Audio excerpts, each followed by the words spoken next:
Hey guys, back here with Tua for another video. Update pup date time, 24 months old. 2 years old today, Tua is. Well, not today. He technically turned 2 on Wednesday. And so this is kind of a milestone update pup date. If you're new to this channel, I do this type of video every single month on my Bullmastiff Tua as he turns another month older. I do these videos to give anybody that would be interested in the breed or is just starting out with the breed just kind of a month-by-month update on what you could possibly expect, because I tell you guys exactly what I'm going through with Tua month to month. I used to do these type of videos week to week until he turned a year old, and after he turned a year old, growth and everything started to kind of slow down, so now we do a month by month. But if you're interested in learning more about the Bull Mastiff breed, I would encourage you to stick around and check out all of my previous videos. It's a great catalog of information for anybody interested in the breed.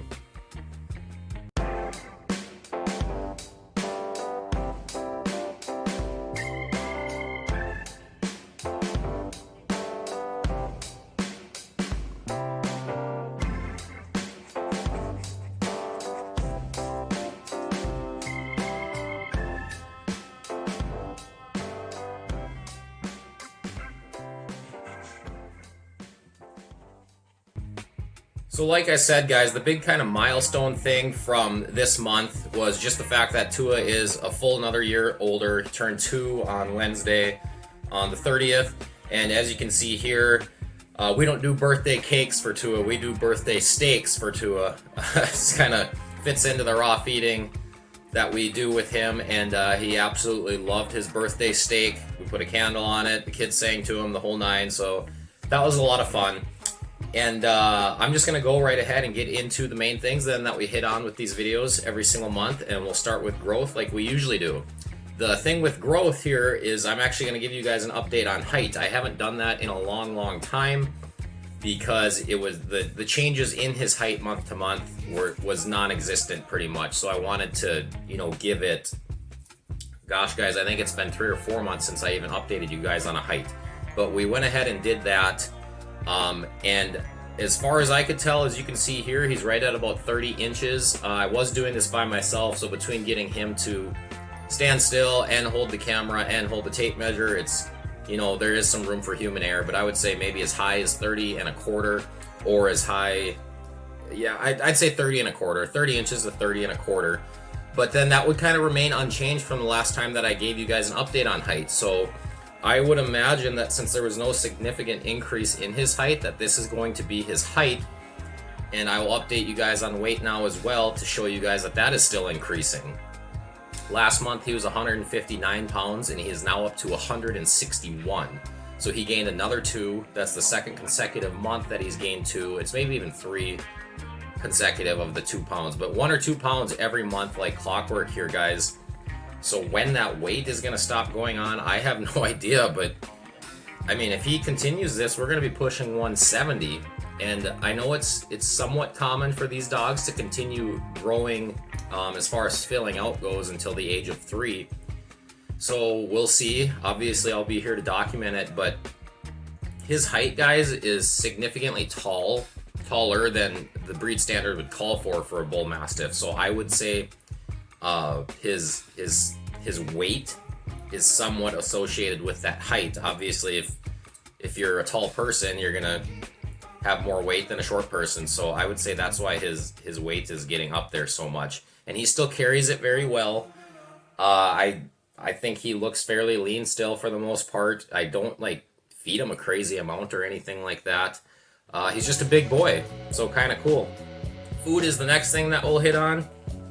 As you guys know, if you're familiar with this channel, I do a split of his kibble and raw food, and kind of depending on the day now, I'd say I'm like an 80-20 to 90-10 split, with the 20 and the 10 of that being his kibble.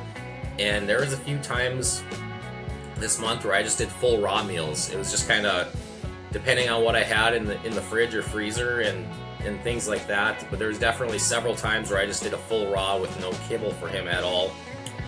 If you guys watched my Thanksgiving video and stuff, he got some nice raw treats. He got the turkey neck, the liver, and the heart from our Thanksgiving turkey. Obviously, in the beginning of this video, you saw His birthday dinner was just a couple of steaks that I had cut up for him. And raw food's been going incredibly well. I wish that I would have known about it or researched it more, when I was younger and had previous dogs. I feel it's very, very, very healthy for the dog. Gives them lots of good nutrients and stuff that they wouldn't normally get through their kibble. And I understand it's not for everybody, and that's fine too.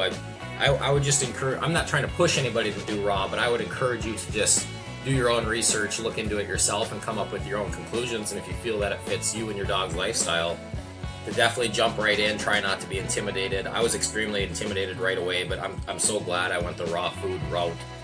And I've just kind of progressed with it with Tua over the last couple of years, and we're almost on like a full raw diet with him now.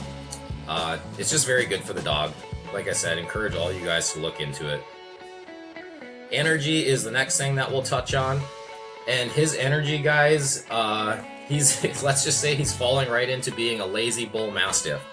He still will never turn down an opportunity to go sprint around the backyard with me if I want to play fetch or go on a walk or anything like that.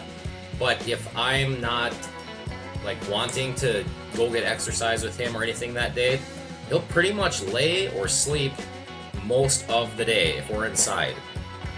We've kind of been cooped up a lot now here in North Dakota in the house. It's been getting pretty cold here lately.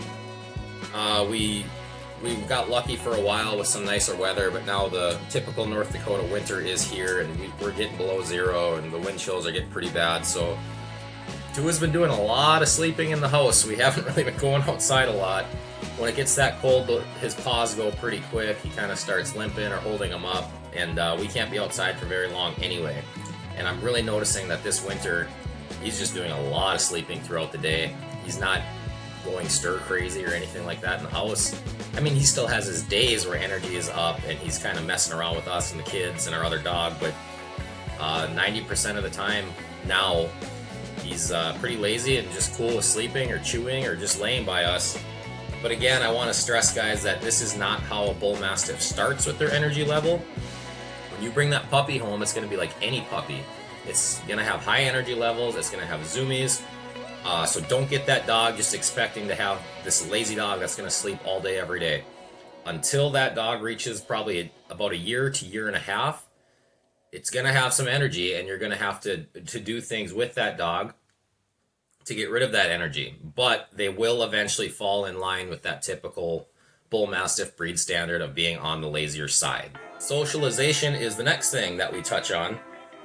And like I was just kind of saying, it's been getting colder here, so we haven't been doing as much outside or anything like that. So we have had a few people over. I think one or two maybe new to Tua that he saw, but no new dogs.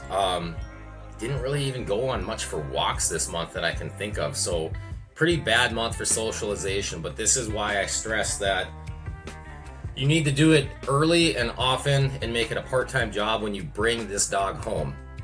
And bring them everywhere with you, expose them to all sorts of animals, people, sights, sounds, smells, take them in stores where you're able to, bring them in the car, take them on walks, walk by busy streets, do everything and anything you can think of, and do it every single day.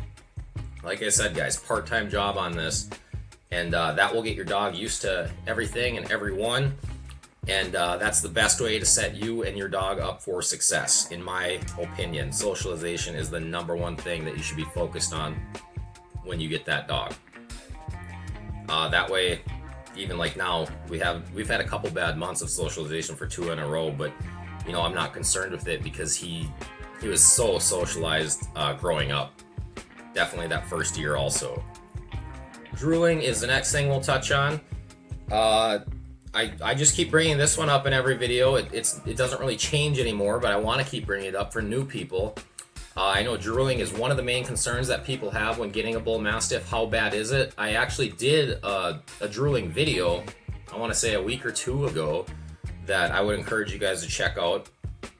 But drooling definitely is there. It's definitely an issue at times, but I would say mostly around mealtime, and particularly drinking water.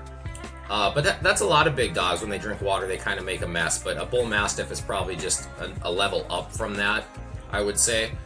It's definitely there. It definitely can be an issue, but these dogs don't just wake up and start drooling from the moment they wake up to the moment they go to bed. It's just certain situations that they drool. And it is a lot in those certain situations, but it's definitely controllable. You definitely find out when it's going to happen, and you just control it as best you can. Keep doing your research on drooling with them. Watch that video, like I said, but drooling's there, but it's not a massive issue in my opinion. Barking is the last thing that we'll touch on, and this one's kind of unchanged too for Tua. He does bark, but he only barks in one situation, and that's in our backyard. Again, this one's repetitive. I would say it's like not every time, but almost every time that he's in our backyard, he'll find something to kind of bark at. It's generally noises that he hears off in the distance. And again, I've speculated 100 times in these videos. I believe that's just because we have this big fence around our backyard. He cannot see what's on the other side of that fence.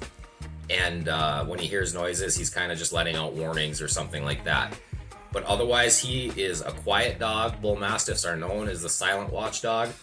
He rarely barks when we're inside.